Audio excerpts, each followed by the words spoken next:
So welcome again to Cosmic Connections. We have with us Rachel Archelaus and myself, Harry Kroner. We are the hosts of Cosmic Connections. In today's subject, we're going to talk about hybrid children, between extraterrestrials and human. So we read a lot about this in all kinds of accounts and books and all different things that we read about and listen to. But it's really hard to put a face to it or to have really understand the concept without it really having a first account for someone who has really encountered themselves. So we have Rachel with us, and she actually has experienced that herself. So I'm going to ask you several questions, Rachel, but why don't you go ahead and start telling us in general what was your experience with that? So it's funny, just like in my regular ET connections, I was having a lot of contact with the hybrid programs long before I actually consciously knew that was happening. Like, for example, when I was younger, 5-6 years old, I remember my stomach being really puffed out and thinking that I was pregnant. And later in life, getting confirmation like that was part of, the whole hybrid program thing. And then I was just being really perceptive. And I've had some very odd experiences having to do with that program, but the actual connection with the children has been pretty interesting. I've had dreams where I've conceived hybrid kids and saw who I was partnering with. I've had connections with the actual children telepathically and through art and through seeing ships in the sky and kind of knowing that was like them kind of saying hello. So my experience is pretty varied, though I don't consider myself an expert in this because I don't really study it other than my experience. I talked to a couple people about it, but so this is just really... your experience. Well, yeah. I have read extensively on the subject years before I've met you. And I've actually had experience with some of my clients who are part of the hybrid program and have depicted very similar accounts of being in the ship. So maybe we'll start with, tell us a little bit more, if you remember consciously, even now or in retrospect, have experiencing being on the ships or being taken first. Can you tell us a little about that? Yeah, so my experience on ships has been coming back to me for the last couple of years. I was definitely... I understood what was happening as a kid and the fact that I would be screaming all night and my parents would not be able to console me and I wouldn't remember it in the morning. So all of that kind of fits in. But as far as what I remember from the ships myself, a lot of times my Uncle Brian was there. And it's funny because we actually look more similar than anyone else in my family. And we're both part of the hybrid programs. So I don't really remember a whole lot. I mean, I definitely remember like the Mantis people and being with the Zetas and the ships feeling very big when I was a little kid and like kind of seeing people all the way across the big room. And what else was in the big room? It was kind of like lined with, in like Star Trek, how they have those instrument panels below either a wall or like a big window. It kind of looked like that. It was very monochromatic, like very grayish, silverish. You mentioned while you were on the ship, I think in one of our conversations, you mentioned seeing the other incubators or places where they grow the... Oh, yeah. So that, I don't know if that was on a ship or not. It could have been, but yeah, I have a lot of memories from kind of like other lifetimes, not necessarily this lifetime, of seeing, where families are grown and having a better understanding of how Zeta families worked and how it was more of like an assignment when it wasn't necessarily like there were bonds, but it was a very dry, matter-of-fact feeling like you were paired together. It wasn't like what we experience here on Earth as like a family bond. the emotional connection and that kind of stuff. It's just not as the same level. Yeah, like you could definitely say there was a bond and you could call it emotional, but it was different. Nothing like we really have here. It's hard to explain. That's okay. Yeah, it is hard to explain because it's just not the same experience.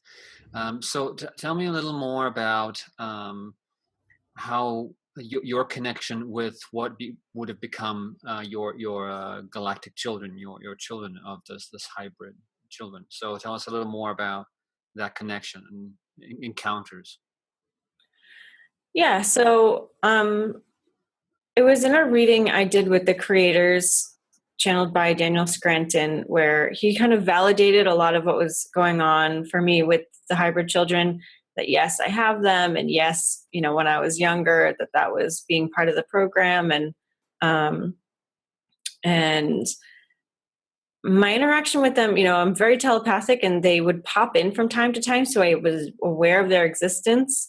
And I started seeing ships around that time as well, and I kind of felt like, okay, that was them peeking their little head out of the clouds and saying hi.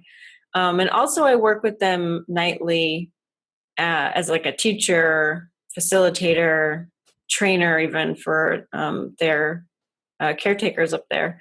But let's see, my specific experience. I mean, I've just had little conversations with them and nothing big. I've never been really called to like prepare for them on earth. I know a lot of people are doing that. Like Bridget is doing that with her harmonious earth communities and kind of setting up places on earth for the hybrid children to come.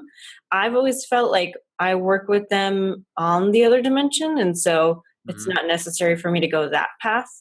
Um, Yeah, but whenever I've wanted to talk to the kids, they've been there and they're cheerful, they're happy, they're learning. It's like a lot of that childhood wonder that children here have, they have as well. And feel like they're even more excited than kids here because they're encouraged to learn and grow where they understand. are. Kids here are kind of stifled and they're not being stifled. Exactly. Um, yeah, so I just feel like this tremendous warmth and love from them whenever I check in, and they're doing fine, so I don't worry about them. Yeah, I actually have being part of the quantum healing hypnotherapy community. We have actually met and talked in the forum. We have a lot of people who are reporting a lot of this cases of having communication with let's call it in the children or offsprings. And in one case, I know that this lady actually she actually has a direct connection with them on the ships, and actually calls upon them consciously, and at night she goes there and they communicate with her and share with her and show her show her around the ship, and do have very kind of mostly telepathic connection, and appreciation for her role in this bigger world and universe that we live in. And I think one of the important things to understand about this, a lot of people approach it with fear, as if it's something that wasn't approved or allowed. And I think it's really important to know that all of these connections, even though a lot of them are not conscious, and a lot of people will tell you they're not conscious of it for most of their lives, and there's fear involved in the actual encounter sometimes, especially as young children. But it is all made with a certain agreement, a certain spiritual agreement that was done even before we came here. So it's important for people to understand that this is not done without permission, without agreeing to do it and being part of this really fairly extensive program that brings so much into all that we are becoming as a species. This is an acceleration, not only for their service. A lot of people think, oh, they're just doing it, taking our DNA and doing it for their service. No, it is an enhancement of everything, and they are partly human, and they are an extension and you can say a newer branch of humanity that is highly evolved, and it's going, and it is still representing us in many different ways, and we have to accept that as in just a continuation of sorts of our own in just different branches, different ways. And So I think it's important to give the perspective onto this whole thing, and not just feel like it's just being, again, some sort of a rape or something that is unpleasant. It is unpleasant when the fear is involved, but it is agreed upon on higher levels in our consciousness and spirit. So That's true. Yeah, it's definitely by permission, from higher self to higher self. But I think I want to mention some things, especially for women who have been part of these programs, mainly the Zeta one, because the Pleiadian hybrid program does exist, and it's a little bit different though. It's not so physical. mhm. It's much more light body to light body, Yeah, you know. kind of But a astral lot plane. of women have experience of trauma feeling like a sexual assault. Hmm. And that can be kind of hard to overcome. I remember growing up being very modest. Like, I wouldn't like unbutton the top button of a polo shirt. And a lot of that had to do with the fact that I had this inner feeling of being violated Mm, and looked at and taken advantage of. And even though it was permission based, of course, my humanness didn't know that. My yeah. conscious being wasn't aware of that. And so I unconsciously felt what was being, you know, taken, right? My Yeah. part of my body was being taken out, um and used as well as a carrier vessel. And if you're having a dissonance there, like if you're not conscious of what's going on and you're not conscious that it's a love-based thing, but you can feel in your body that something is happening that's kind of beyond your control, it's a very upsetting thing. And I don't think that this is happening now. I'm pretty sure that a lot of this is dried up and not really continuing. But if you're listening, you may have those memories, or you may remember feeling like that in high school. Or, well, for me, it was in high school, middle school age, but for you, whenever it happened. And just kind of be aware of that. And you can now kind of maybe do some healing around that and know that everything's fine. Nothing really happened. That was, you weren't like raped at the dentist office or something, because that's what you could think happened. You never know, Yeah. because those feelings are definitely there and they're valid. But now you can maybe Yes. put together where they came from. Definitely validating it, because it is very deep, personal. At that point, feels like violation, and that's important to address it and not comb over it. Yeah. I was wondering if there's anything else that you want to mention as part of this, being part of it. How does it feel now, as you are looking backwards and looking at it? How are you shifting your mindset over it, and what do you feel um, is your about your role in it? Well, there's kind of a lot to that, because I'm part of the Zeta program. I'm part of the Pleiadian program. I myself am a Pleiadian hybrid. I didn't grow up on a ship per se, kind of, but I was altered here after I was born. Actually, no, when I was in utero, um, inside my mother. And so growing up as a hybrid has been interesting in itself. But being part of the program, it feels good. It's almost like I'm serving my country, right? Like, people go into the service and they do things that maybe are uncomfortable or not the normal thing that everyone would do. And this is kind of the same thing. I've had experiences that were very uncomfortable, and to the logical mind wouldn't make sense of why would you do that. But I'm happy to have been of service in that way and kind of added my DNA into the mix. Um, and the other thing is, it requires a lot of faith. I need to have a lot of faith in my brethren on different star systems, that they're going to take care of me and they're going to put me back when they take me, or make sure everything is all healed up and correct, because they really are doing things to your body. And Yeah. um, one of the scariest things that happened to me just happened a couple of years ago, the beginning of last year, actually. I was having some menstrual issues and like bleeding very often. And um, like I just couldn't get my stomach to go flat. And I'm a pretty thin person. So I noticed these things really quickly. And it lasted for so long, a couple months, where I was just bleeding like at least once a week. And I'd have periods like in between periods. And it was just really disconcerting because I take really good care of myself and I don't go to standard doctors. That's another show. But it was really freaking me out. I mean, and I was even having these weird symptoms of like smelling weird. Like I smelled like syrup and I smelled like must, and it was like all these weird symptoms. And I had a feeling that it was my little friends doing something, but I had no idea what it could be. And so finally I kind of got really scared.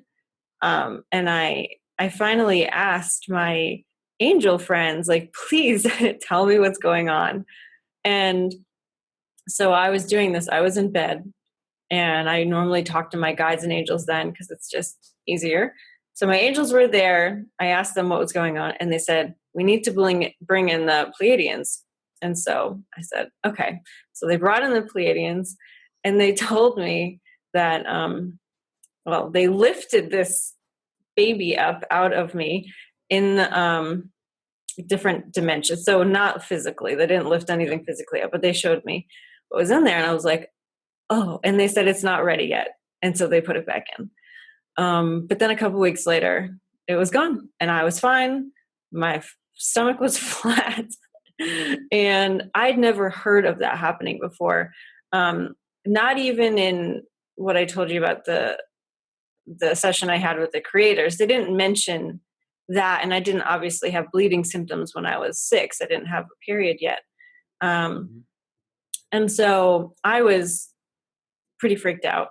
And a couple months later, maybe 1 or 2 months later, I was reading the book Custodians by Dolores Cannon. And I think 3/4 of the way through that book, there's an example of that exact thing happening to another woman. And so I got my validation there. But it was horrifying to go through, not having any idea that that's what was happening. So that is a story of, you have to have faith because you never know what's going to happen.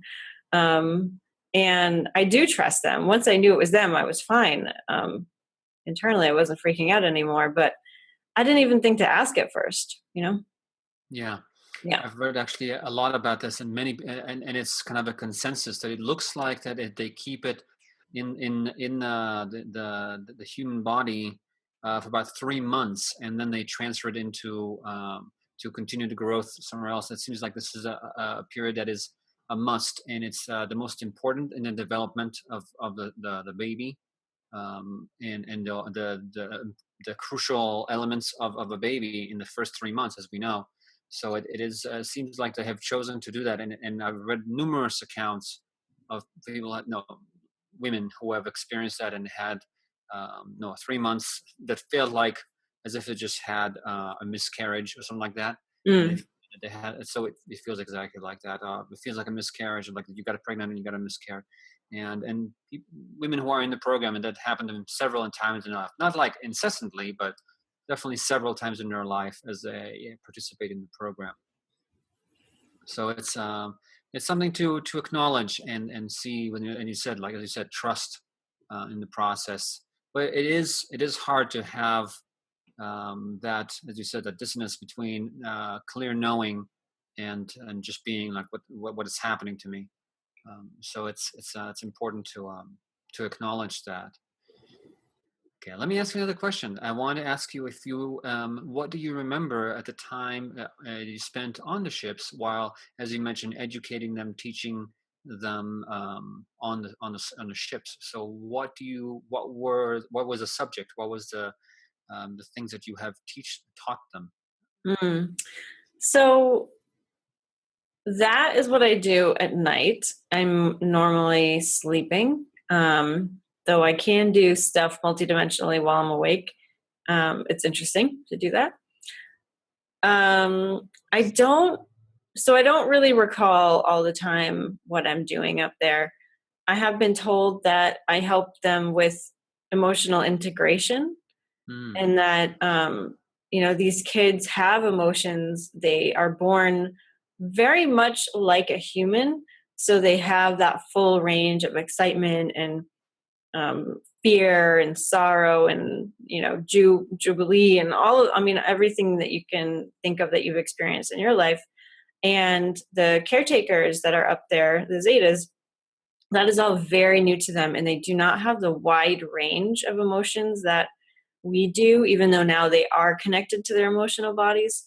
So helping them deal with the kids and helping the Zetas integrate their emotions is what I'm mostly focusing on, because I've had that experience here of having so much Zeta influence in this life for me, and also being a human. I've had to go through that myself. So I guess that's what my specialty is up there. But other than that, just, playing with them and answering their questions. They're very smart. They ask amazing questions. They're really fun to be around. Um, and they're learning all sorts of stuff, like how to eat and how to play and how to kind of fit in a little bit. And they're kind of learning about how to be on Earth, mm. and they're also being taught about their abilities, their psychic and telepathic and all those abilities. And so um, one of my jobs is to observe and just take notes and kind of see how the progress is going. So you could kind of say I'm a counselor Yeah, and facilitator, emotional trainer, that kind of thing. very good. Now, and when they are in that, I want to mention that I don't think we mentioned it before, that the Zetas are what we call the Greys. Yeah. Yeah. So now for those who haven't listened to the other podcast. And there are many different kinds of Zetas too. I just want to Okay. say that, like, there are tall ones and short ones, and um, there's a lot of different kinds of Zeta beings. Okay. And I know that, like for example, the mantid, the mantoid race, they're really, really tall, correct? Yeah, and very long and spindly. Yeah, yeah, yeah. It's very, very tall, like 18 feet tall. And Zeta's range, as you said, like from smaller species, which are 4 or 5 feet, like 3 to 5 feet tall, and to larger species, 6 to 7 feet tall, 6 to 8 feet tall, right? I think there are smaller ones too, but yeah, that's mainly what I've encountered. Very good. All right. And I have seen like the mantis people smaller, Mm-hmm. more like taller humans, like 8 feet tall. But I don't know if that's just how they were projecting to me.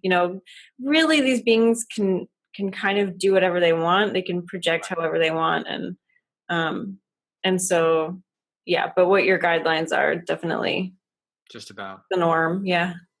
And I want to thank you very much, Richard, for sharing this very, very personal experience, because it is important to put it out there and have other women understand this, and other people who are involved in it, and keep it as if like a secret, or not understanding what is happening to their bodies, to allow them to know and understand the greater picture that they're involved. So thank you very much for doing this.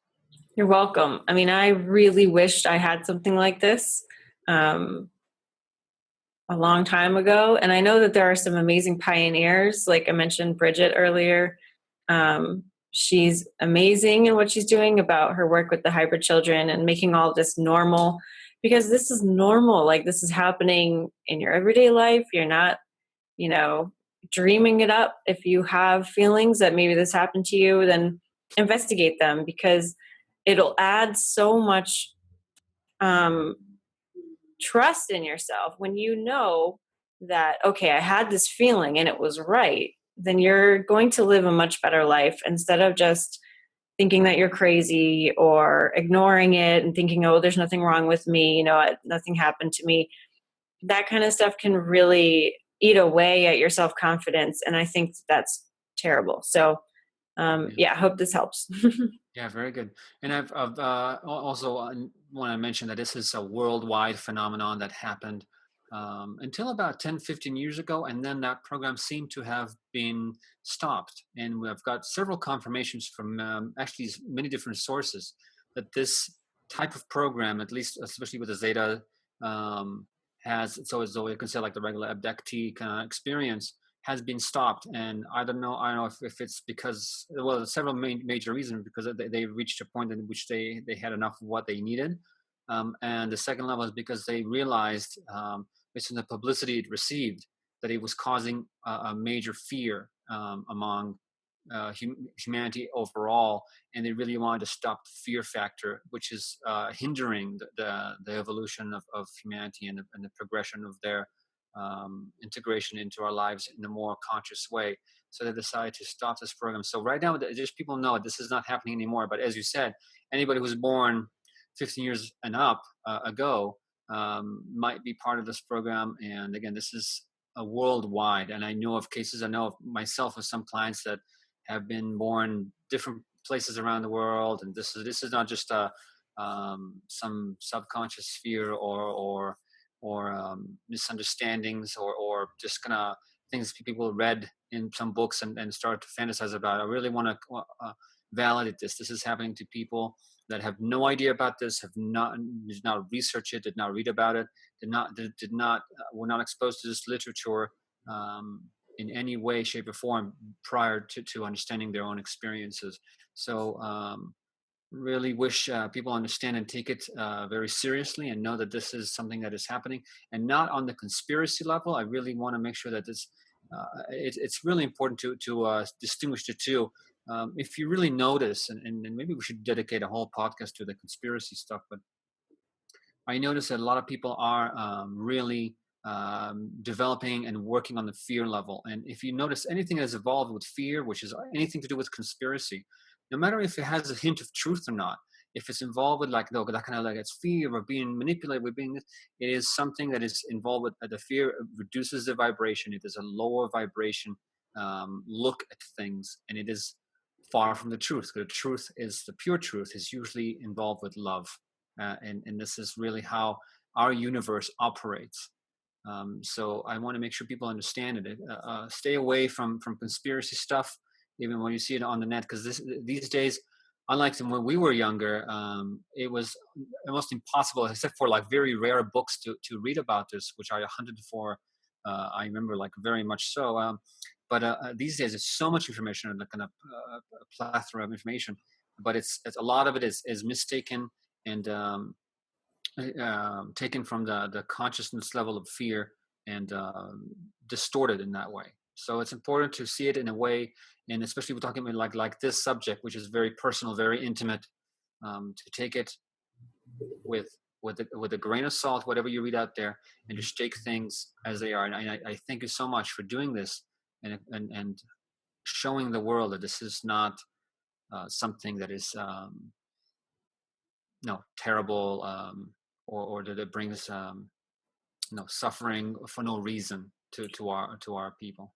Yeah, I mean, we haven't really talked about what the program was all about. Should we give a quick synopsis of Please. that? Yes. Because that really helped me understand it more. And my sister, who grew up really frightened of ETs, which of course I did not. I didn't have any opinion of them. I was kind of neutral about it. But she was really frightened. And when she heard this story, she really started to feel better and heal that connection.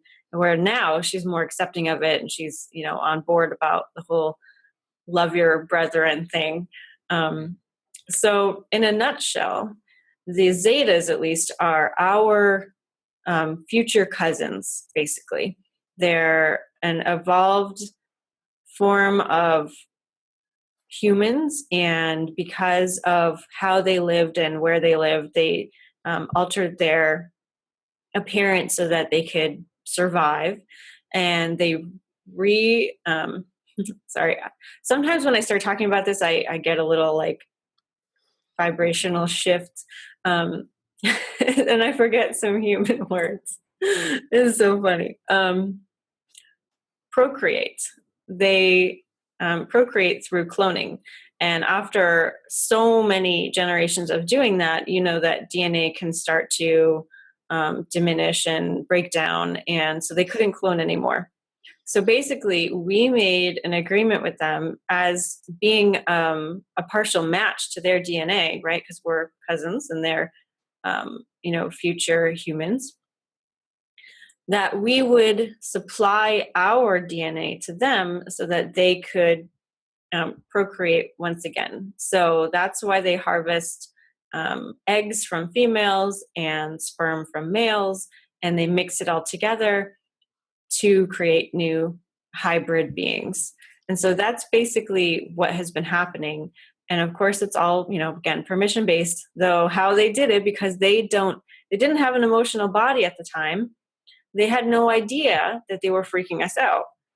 Just think about, I like to use the analogy of taking your cat or your dog to the vet, right? If you have a cat or a dog, you have to do things that keep them well, or that they, would want eventually, they'd want to stay healthy, that freak them out. My cats hate going to the vet. They are terrified. They pee in their cage. I mean, it's pretty awful. And, even all the homeopathic stuff that I give them doesn't work to ease their tension. We're the same way. The Zetas came, they plucked us out of our beds, they took us to the ship, doing what we said we would do. However, it was still traumatizing. So that's basically in a nutshell what happened. They've since started integrating their emotional body. So now they understand what they did and they're very sorry about it. They love us so much. They are basically family and they think of us as family. They care very much about us. So it was unintentional what they did. It served the greater good regardless, because we got to process a lot of our fear. And so that's basically it. You want to add anything? No, you did it perfectly. And just to give a similar explanation about regarding our history and how they go back, it's like us going back to Roman times and starting to take some samples from that because of something that we needed a little more raw material. And to be honest, if you think about it, if we're going to go now with even with our aircrafts and go back to Roman times and take them to a medical facility, it'll look really, really frightening to them. And they would not be able to understand what the hell happened. They came to like some hovering crafts over them.